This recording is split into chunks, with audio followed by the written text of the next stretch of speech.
So just a quick background statement about, why we're really talking about this topic. So what we've uncovered with customers is a problem with earthing systems of interconnected structures like solar power generation and battery storage has been identified. Customers have brought this to our attention, and we know full well that sites are adequately earthed and bonded for DC and AC power generation. But under lightning current stress events, the high frequency behavior of the high impedance of the earth system can result in imbalanced voltages that can be seen to overwhelm ground fault current interrupt type protection circuits and elements. So this presentation will discuss how several earthing and grounding systems are modeled using simulation tools to predict before and after repair. So we can model the system to allow for highly accurate predictions and optimize the return on investment for repair. We've also seen from customer feedback that the rate of occurrence of these nuisance trip outages is shown to be reduced where this focused approach to bonding remediation has been implemented. So here's the objective of this presentation, to discuss the challenges and approach and solutions for PV and BESS sites. So we'll do some introduction of a typical PV facility, problems they were facing, how we developed the solution, what was our design, and how we installed and implemented it. And then a quick discussion of the positive results that the customers have advised us that they benefit from this type of approach. Many solar farms and battery sites have been constructed that suffer from a fundamental flaw in the earthing system. And as we've mentioned, the DC power and 60 hertz power transmission is safe and effective, but they do not endure and tolerate the transient environment as robustly. Symptoms appear as unrelated inverter tripping or similar faults that caused disruptions or reduction of generation capacity. The actual problem is not the inverter, it's a fundamental flaw that directs all the fault energy and transient energy directly into the inverter. So using earthing modeling software tools, we're able to simulate the problem, design solutions to still meet IEEE 80 requirements. Actual field installations have shown 80 to 90% reduction of that downtime events as per our predicted design goals. So let's look at this. The basic elements of lightning protection fall under what I call the pillars of protection. And it consists of things like the air termination, the Franklin rods, down conductor systems. But in this session, we'll be specifically talking more about the earth termination system, that particular pillar. Then there's the pillar of separation distance, where we can separate the lightning from the victim construction. And then, of course, there's lightning equipotential bonding, and this is perhaps where surge protection devices fall under. But today's session focuses on that center, the earth termination system. This is really where the problem seems to originate, that problems with the earthing system are actually contributing to downtime due to lightning transient events. So there's an IEC standard that actually covers directly to the particular topic we're talking about. So, what I like to start with is, what does the standard say? So IEC 60364 deals specifically with installation standards. Permanently wired non-mobile battery storage systems fall under this particular standard. And the part 4.44 deals with protection of electrical systems in case of transient over voltages. This deals with the overall system, talks a lot about SPDs. I just wanted to make sure that the audience is aware of this particular standard and how it helps contribute to a robust structure that is able to withstand the transient environment.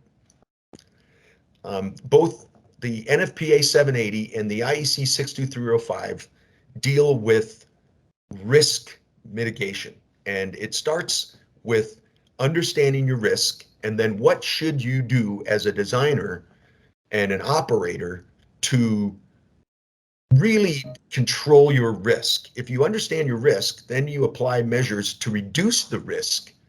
And these include things like grounding, bonding, surge protection, and uh, the application of lightning protection air terminals. Today, of course, we're focusing on the grounding and bonding of a system and how that can help reduce your risk for both loss of life, but of course, for loss of value of your structure. So it's how this impacts the operation of your structure. And so you can see here to the right that we have a condition where the site may be under protected, and that would give you a high risk, like the red bar indicates a risk that is over a tolerable threshold. And by adding protective measures, improving your grounding and bonding, you can reduce your risk below the tolerable industry standard thresholds. And these are just some of the modeling tools that Dane employs for both NFPA 780 and IEC 62305 type risk evaluation measures. And all of the protection starts with risk control. Understand your risk, apply protective measures. So let's take a look at a diagram of PV and BESS infrastructure. This is, of course, just a simplified diagram, but you see the basic elements. We have, of course, sources of lightning and different transient energy, and these includes lightning strikes directly to the structures, uh, nearby lightning strikes, which can induce tremendous ground potential rise, lightning strikes to the supply lines, like the overhead lines or the underground lines, and then lightning strikes next to supply lines that can still induce a lot of energy.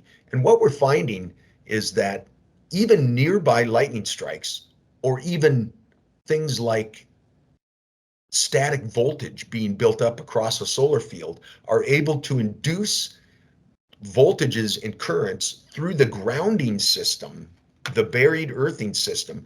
And in the case of PV sites, it always leads back to the inverters and the battery storage systems.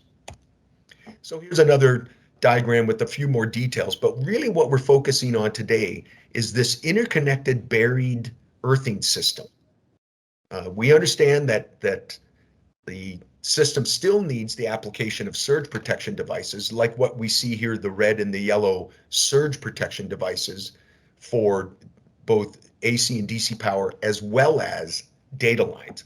This is part of the standard, but we're really focusing today on what's going on below grade that actually is contributing to the problem. So it's not just the direct strike to the panels, or to the inverters and combiners. Transients can burn out encoders. They can cause motor drive system, the tracking system's failure. Damage to the tracking systems will greatly reduce power output for those systems because we're losing full radiance coverage. And this is a few sketches that I have of the boneyard from some customer sites where they're losing encoders, they're losing motors, and this all contributes, and it's actually all part of the larger problem. So it's not just the inverter that's taken the hit. And we're able to see this in our modeling systems where the lack of grounding and bonding connections actually shows up as hotspots that will actually induce damage into adjacent systems. So this is the problem statement that the customer brought to us. They were suffering frequent inverter and ground fault current interrupt fuses and breaker tripping. You know, upwards of 20 and 30 events per month during high lightning events. I had one customer actually tell me if lightning strikes in the state of Florida, they get taken out. So this was really a high level problem, and it was a bit concerning to them because it was difficult to pinpoint exactly what the source of the problems were. So normal ground leakage current is easily handled and withstood by the ground fault circuit interrupt. But when transient energy is superimposed, what we were finding is that the GFCI protection can be easily overwhelmed. And we came back to the conclusion that direct and indirect lightning, even blue sky static charge events, can lead to damage and outage events. And this is just a simplified diagram, but what we're able to show is that these fault events can overwhelm the ground fault interrupt type fuses out here to the right-hand side of this schematic. And it's really a concern because everything was done right, but we still have frequent ground fault interrupt events. So after observing several sites and really just taking a look at what the grounding system looks like, we came to the hypothesis that the earthing system is like a radial spider web with no cross connects.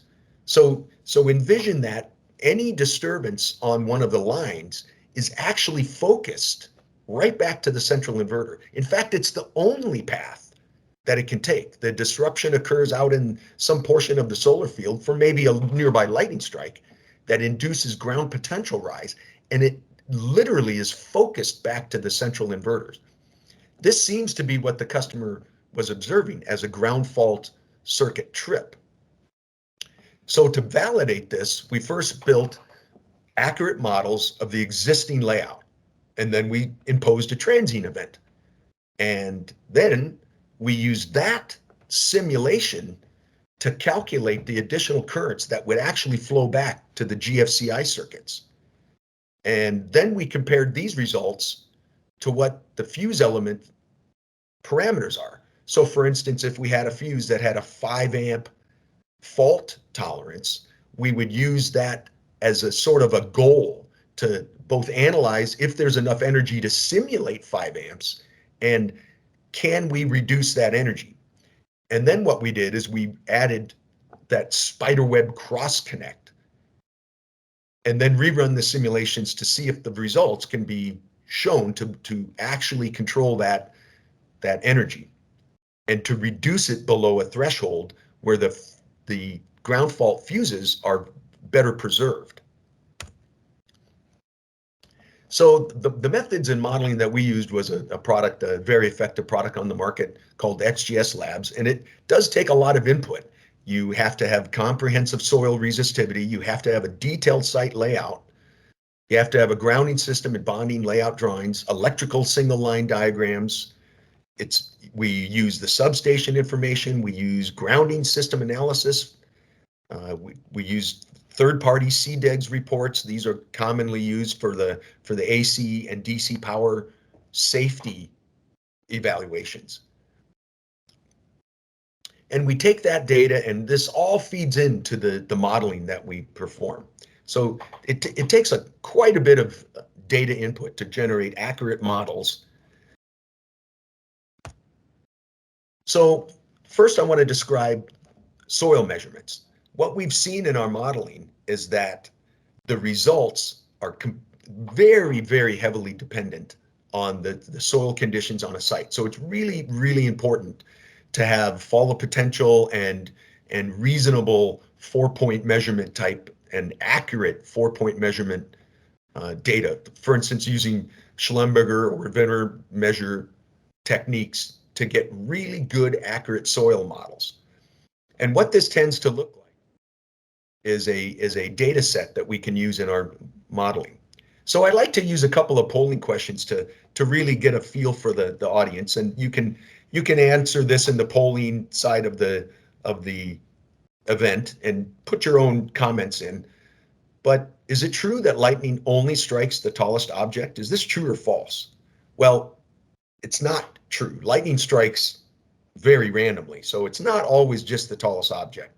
So I just wanted to use this as a measure that the audience can help participate, and it actually helps me to improve our sessions later. Here's another good question. When rainstorms start, should you seek shelter from the rain under a tree? Well, I think this photograph of a sycamore tree being destroyed by a lightning strike proves that that's false. Do not seek safety under a tree. Find shelter, Do not shelter in place under a tree or a light pole. It's not a safe place to be. In fact, the recommendation is to stay at least 10 feet away from tall objects like trees. In fact, you should keep your feet close together and huddle close to the ground. So let's look at the actual lightning simulation side of our modeling. We actually take the industry standards and we create a model of a lightning strike. So using IEC and other related standards, we're able to create both the nearby and the direct lightning strike simulated event. And this is what feeds into the model to help us understand the before and after situation with the grounding improvements. So we like to use that soil data. We inject it into the model. We use the actual finite element analysis grid and create a mesh of grounding and the solar field. We actually create a mesh diagram of the entire solar field. And here we're taking a quick look at just one area. This is one particular power block, and in the middle you can see the inverter.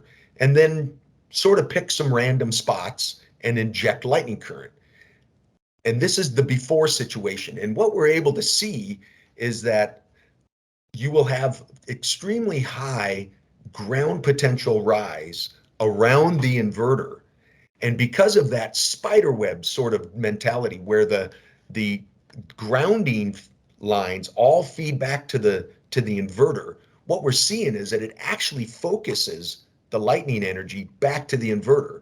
And because of this very steep volt per meter ground potential rise, and that's the voltage gradient that is represented in this spike. It's the volt per meter is very high, and that induces stress. Voltage induces stress currents into the inverter system, and that will contribute to the problem in the tripping events.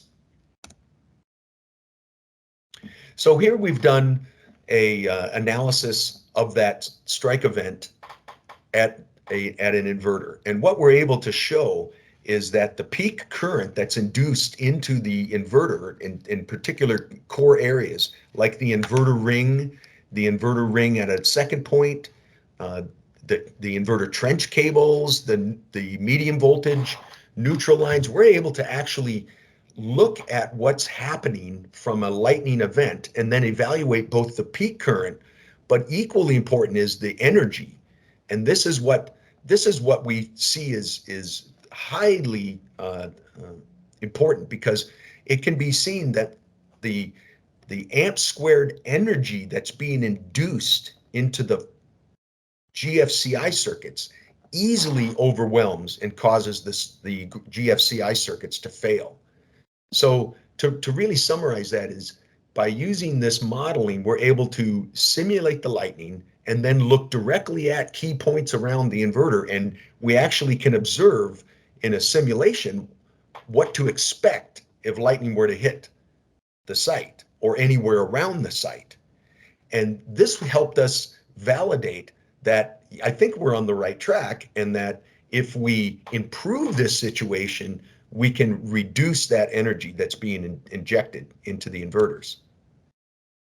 So here's a question for the audience. What causes touch step voltage? And of course, when the lightning touches you, well, that's different. That's a direct strike, and you don't want that. When you step on the lightning, I know that's a trick question, but it's when the lightning arcs through the ground and induces a voltage across your feet and body. That is really the nature of step voltage, that it's the voltage across your feet. So as I mentioned earlier, if lightning strikes nearby, you want to have your feet close together so that you reduce the voltage that your body sees across your feet.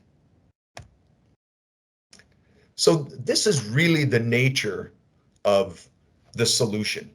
What we're trying to do is give the lightning currents and these induced voltages and currents an alternate path. Give it somewhere else to go. Let it dissipate into the rest of the solar field.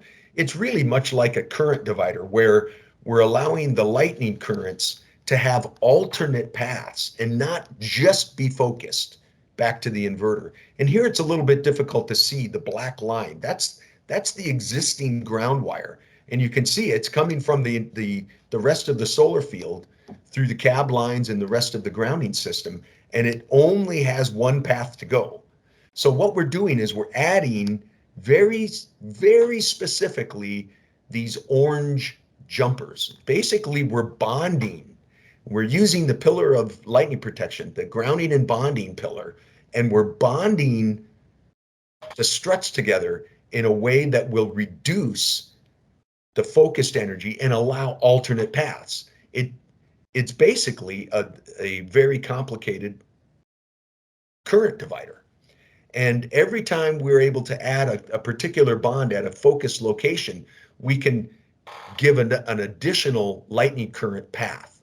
And here you see we're basically trying to build these jumpers around the inverters to give alternate paths for lightning energy to dissipate into the yard, into the solar field, before it focuses on the inverter. And this is what this tends to look like in the modeling, is that we're able to inject the lightning current.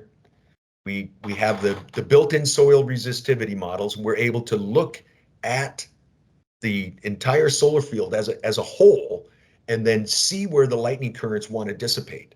And of course, each of the areas has a separate soil model. So what this becomes is a very complex, very high finite element analysis object simulation with upwards of 20,000 elements per area. So we tend to break the solar field into logical areas that have consistent soil models and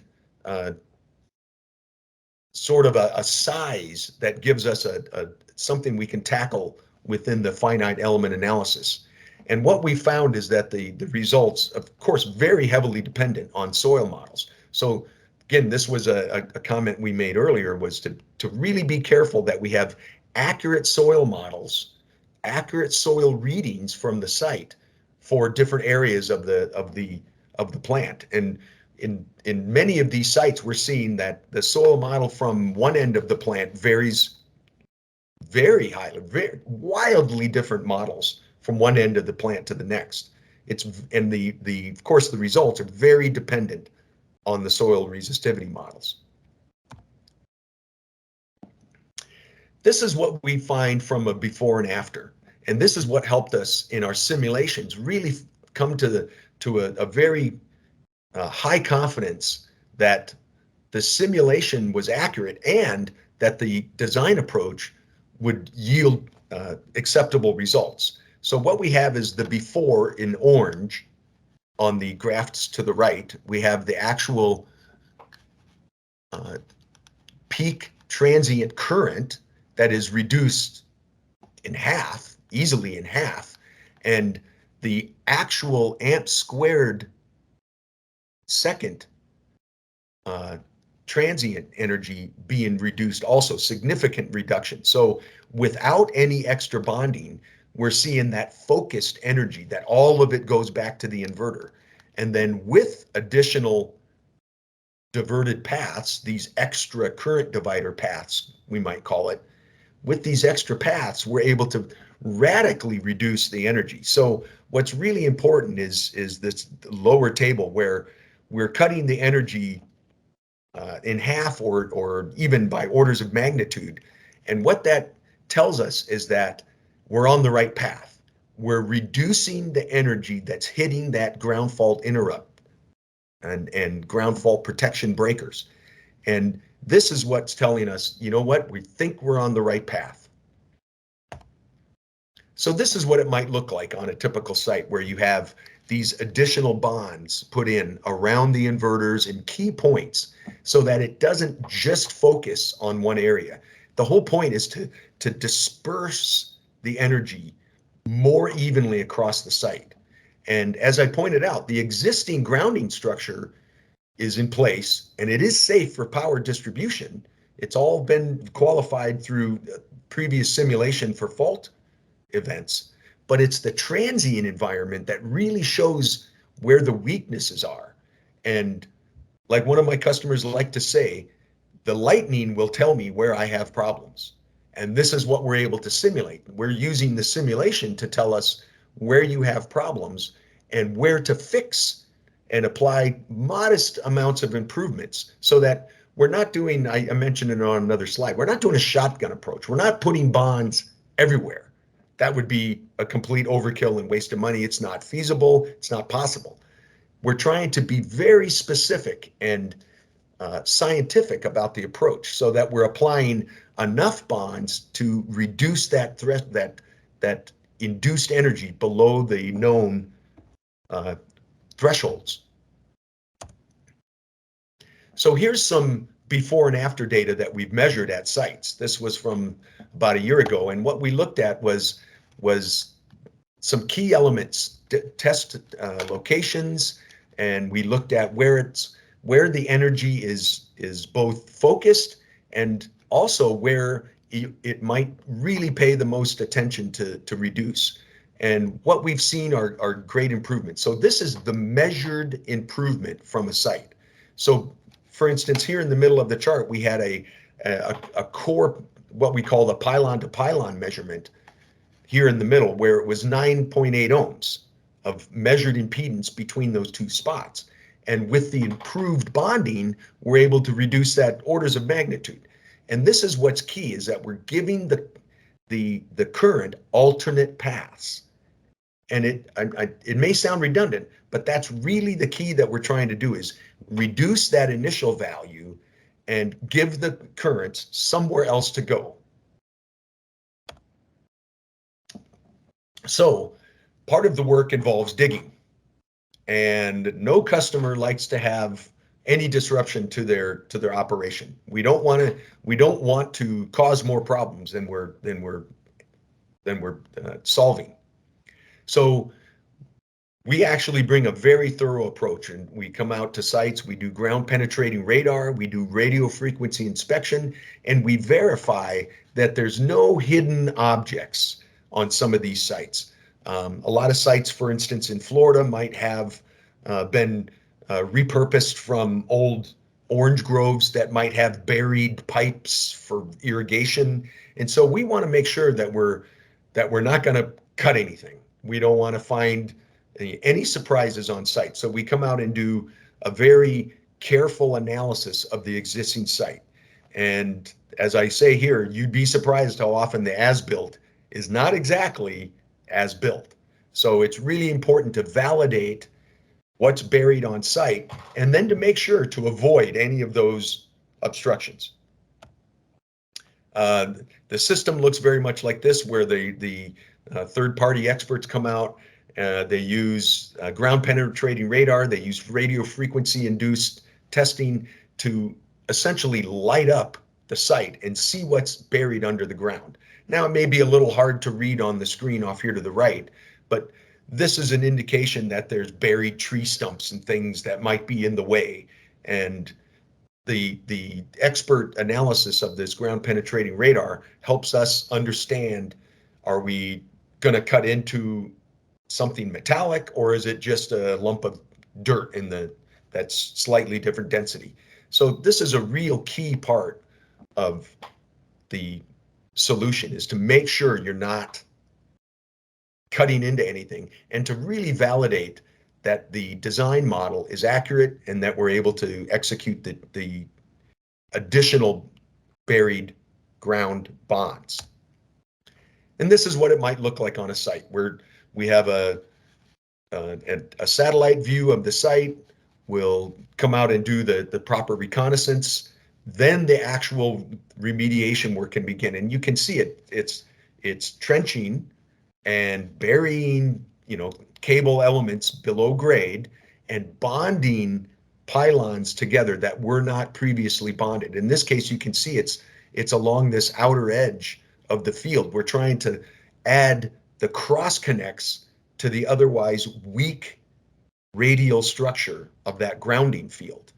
And again, it's really a matter of adding bonds to give alternate paths for the lightning energy and lightning surge currents. Unique challenges on every site. It's not a one size fits all. Every site has its own challenges. You see things like an optimized connection. It's not quite the same on each site. You have buried obstructions that are different between sites, different distributed power blocks and shapes. That comes in all sorts of solar field sort of shapes that have unique challenges. Different logistics problems, site access, facilities, weather delays, rainy conditions, insects. We've been on sites that had alligators, different wildlife that you of course we're not trying to disturb. But really what the point here is that each of these sites are very different. Every site has these geographic, there might be wetlands that can't be disturbed. So it really creates a very unique set of challenges every time. And again, it's about understanding what's at the site and then doing a very, I'll call it an elaborate dance to avoid the known obstructions and the unknown obstructions. So off here to the lower left, you see things like the blue and the magenta lines are the existing infrastructure that's already buried. And then our solution is the orange type of lines that are avoiding, very specifically avoiding any buried obstructions and then maximizing what's possible and getting the most return on investment. So we'll do several iterations of a model like this and make sure that we're not over designing the site. What we're trying to do is take a site that was under connected and bond it sufficient to reduce the stress, but not overkill, because then it's just not financially plausible or feasible. So this is what it tends to look like. Sites that have all sorts of different infrastructure, roadways, power lines, as I pointed out already, wetlands, things that will really interfere with adding the right bonding and infrastructure. We've seen exactly the same problems at battery energy storage systems where the exact same problem occurs. It's all designed to be safe, but the designers missed the opportunity to add those cross connects to make it more resilient to the high frequency environment. So here to the left, you can see what might look like the existing type structures.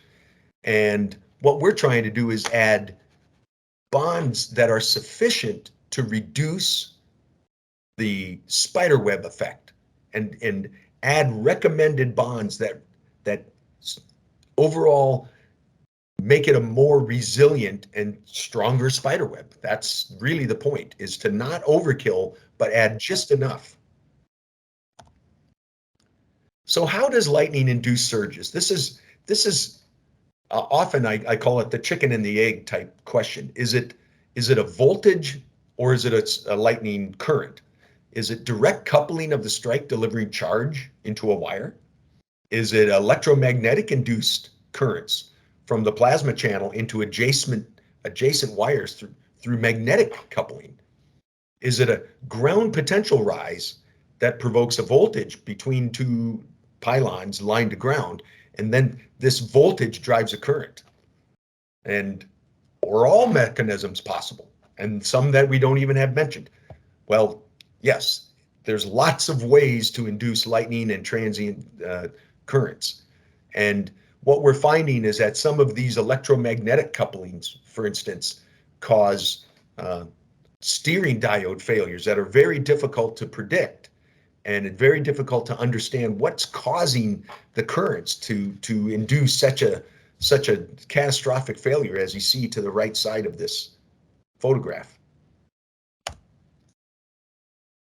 So this was some simulations we did to look at that bypass diode. We're looking at a solar field and we're trying to understand where the currents can be coming from that are sufficient to destroy these bypass diodes. Again, we are simulating the PV structure as accurately as possible. we're evaluating the simulated current distributions. And we're looking at it in both frequency and time domain to understand, is there sufficient energy that would overcome the bypass diodes?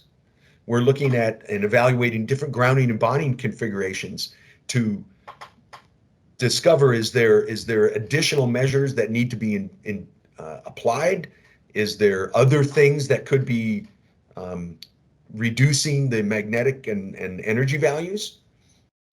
And is there a way to limit the risk of bypass diode failure with measures like grounding or lightning protection systems?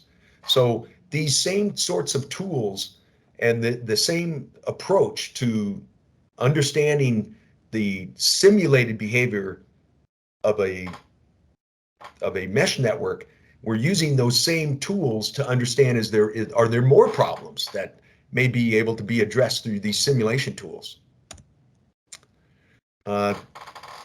That's the basis of the material that we've got today. I want to ask the attendees, you're more than welcome to visit us at Dane for more information. We'll be issuing certificates of completion for the attendance of this 1 hour session, and that gives a 1/10 of an hour of credit. So it's an hour of customer interface with a 1/10 of a credit. If you have other questions or comments, please reach out to my colleague Ben Ellis at benjaminellis.com, at daneusa.com.